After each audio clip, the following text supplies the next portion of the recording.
Ang paglipat mula sa grade 7 sa high school ay mahirap para sa anumang estudyante. Ito ay isang panahon ng transisyon at maaaring magkaroon ng questions ang mga bata. Katulad ng, kailan ako magkakaroon ng bagong kaibigan? Kaya ko bang magawa ang homework ko? Paano ako pipili ng kaibigan at sino ako makikipag-hangout? Paano ako nananatiling mabusog? Ang YWCA ay makakatulong sa paglipat sa high school ng iyong anak.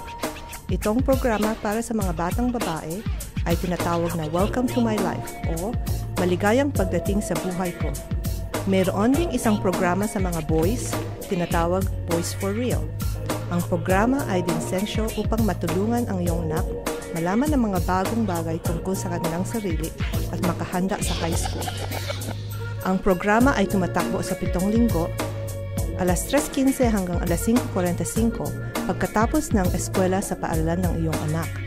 Mayroong mga games, pagkain na malusog at pag-usap tungkol sa mga issue na mahalaga sa kanila.